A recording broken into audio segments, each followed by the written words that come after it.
Já viu alguém falar assim, tô com crise de asma, tenho bronquite? Você sabe qual que é a diferença? Será que existe? De acordo com a Sociedade Brasileira de Pneumologia e Tisiologia, a asma é uma das doenças crônicas mais comuns, que afeta tanto criança quanto adulto. É um problema mundial de saúde e acomete cerca de 300 milhões de pessoas. No Brasil, estima-se que cerca de 20 milhões são asmáticos. Bastante, hein? Segundo o DataSUS, o banco de dados do Sistema Único de Saúde, ligado ao Ministério da Saúde, ocorrem no Brasil, em média, 350 mil internações por ano. Felizmente, houve uma queda no número de internações e mortes por asma no Brasil. Em uma década, o número de internações caiu 49%. Tema de hoje do nosso plantão médico. E quem está aqui com a gente é o pneumologista Dr. José Roberto Megda, que vai tirar suas dúvidas. Só aproveita, manda pra gente 12-3104-1212. Doutor, muito boa tarde, seja bem-vindo mais uma vez. Boa tarde, Adriane. É uma honra estar nesse dia comemorativo aqui no Santa Receita, que eu gosto muito. Muito obrigado. Obrigada, doutor. A gente fica muito feliz de você estar aqui com a gente, viu, esse tempo todo. Obrigado. Doutor, existe diferença de asma e bronquite? Porque eu já ouvi muita gente falando assim, eu tenho bronquite. Ah, não, eu tenho asma. É igual, é diferente? O que é, doutor? É diferente, né? Então, a bronquite, ela é uma inflamação nos brônquios, tá? A inflamação nos brônquios pode ser, inclusive, decorrente de uma infecção viral. Tem muita gente que pega a Covid e faz uma infecção que é a bronquite. Tem muita gente com infecção respiratória, resfriado, que faz uma bronquite. A asma é uma doença crônica que não tem cura. A asma realmente é uma bronquite, porque também é uma inflamação nos brônquios. Só que essa inflamação, ela não melhora, ela não resolve, ela não cura.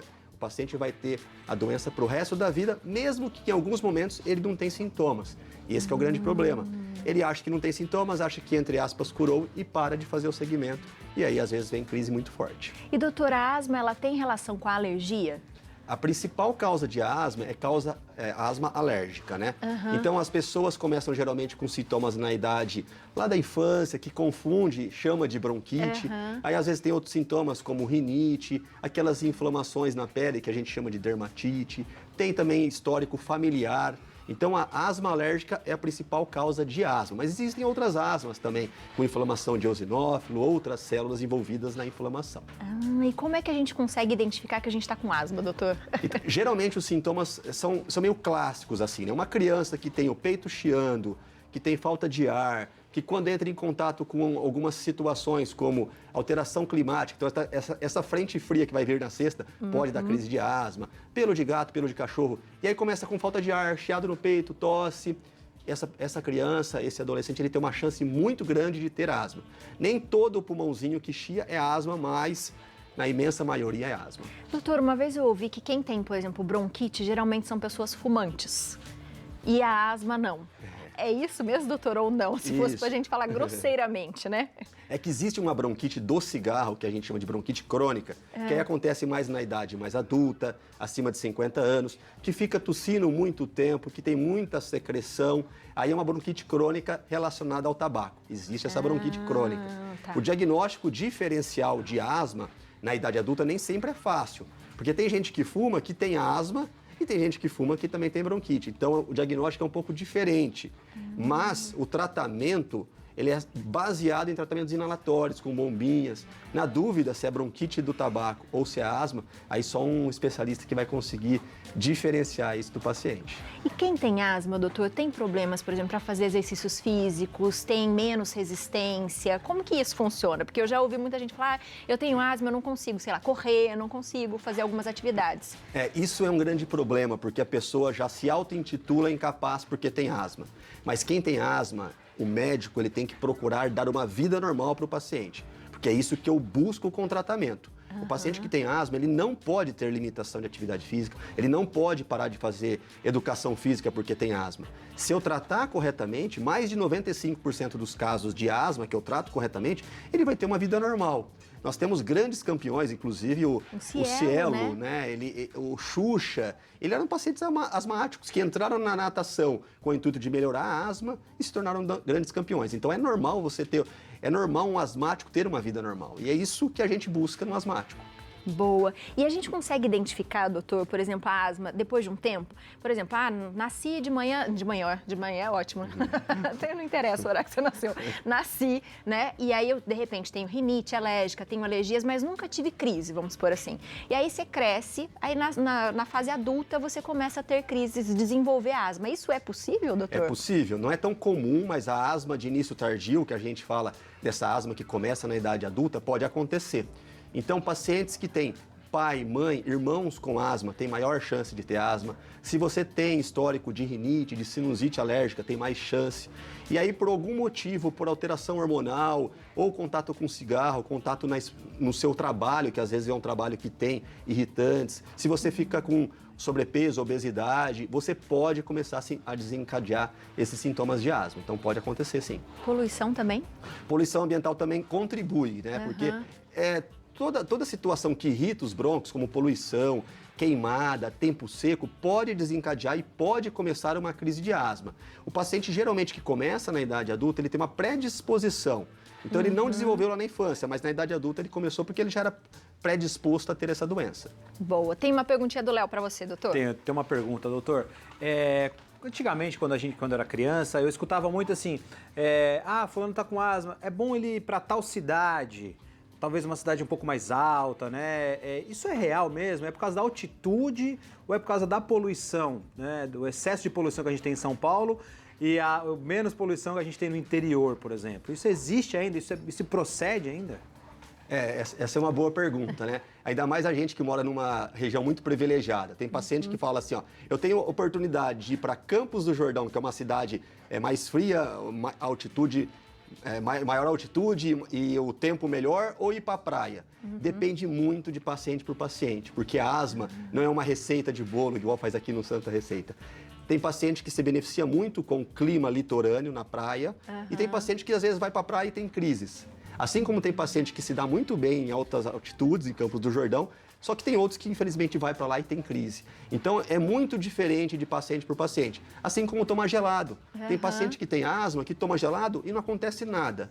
Outros pacientes que têm asma, toma gelado, chupa sorvete, tem crise desencadeada. Então a gente tem que conhecer e o próprio paciente se autoconhece para saber o que é melhor para ele. E às vezes se ele tem outras coisas, né, doutor? Se ele já tem alergia, já tem uma rinite, uma sinusite, por exemplo, o tempo frio já vai fazer ele ter mais crises, né? De repente pressão, tem gente que tem pressão alta também, não pode ir para muito lugar, pode ajudar também a desenvolver ou não, né? Sim, né? Então, assim, não existe uma regra, né? Não existe, o paciente asmático tem que ir para a praia que é melhor, ou o paciente asmático tem que ir para a altitude que é melhor. Não existe essa regra. Se você tratar a asma, usar a medicação correta, a bombinha, né, que é a asma, você pode morar em qualquer lugar do Brasil, na grande maioria das vezes, que sua asma vai estar controlada. Existem graus da asma. A Daiane é uma paciente, né, então ela tem asma grave, que é aquele de 3 a 5% dos pacientes asmáticos têm asma grave.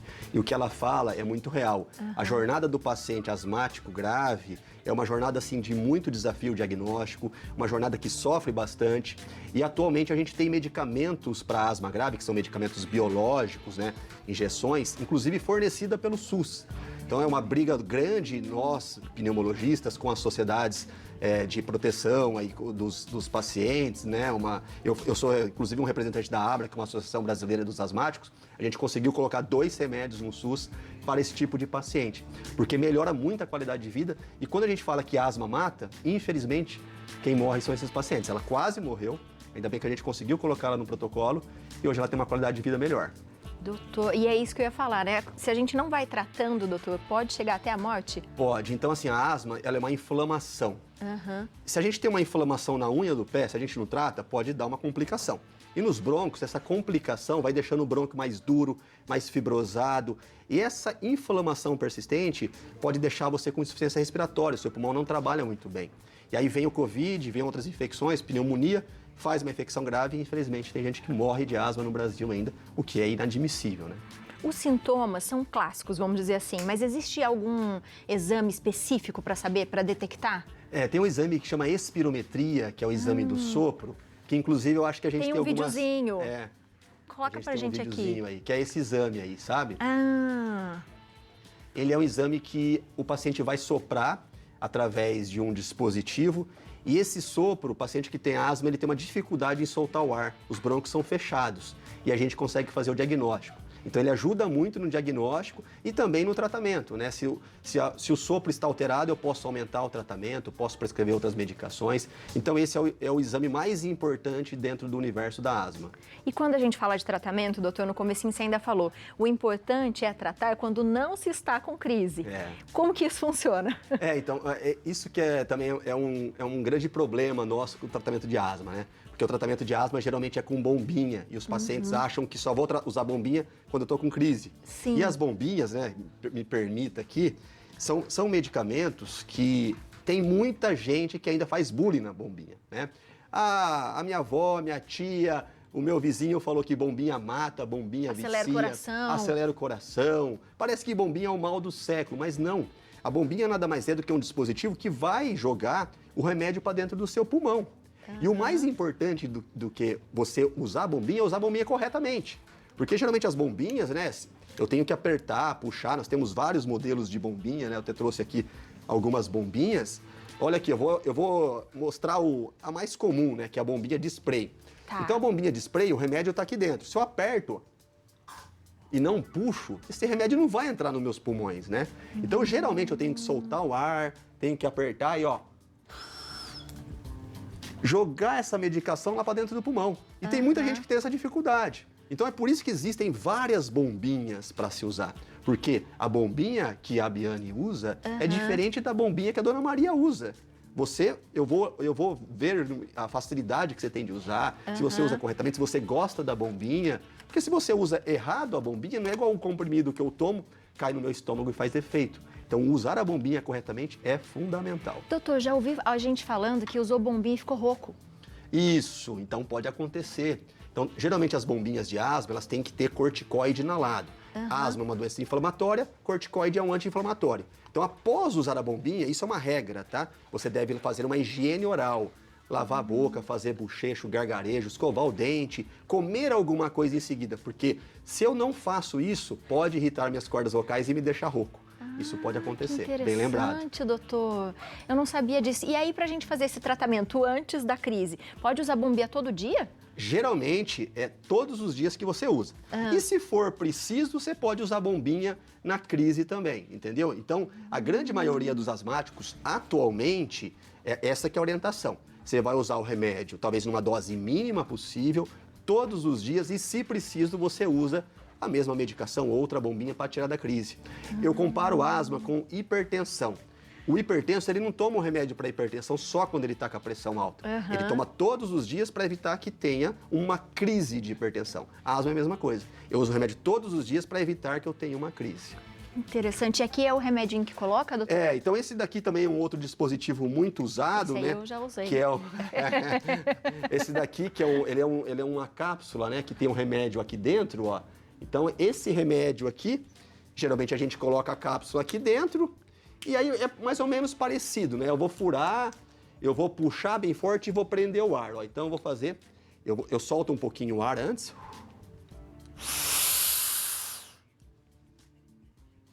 E prendi o ar. Por que é importante prender o ar? Porque quanto mais tempo eu fico com o ar parado, mais efeito o remédio faz lá dentro, né?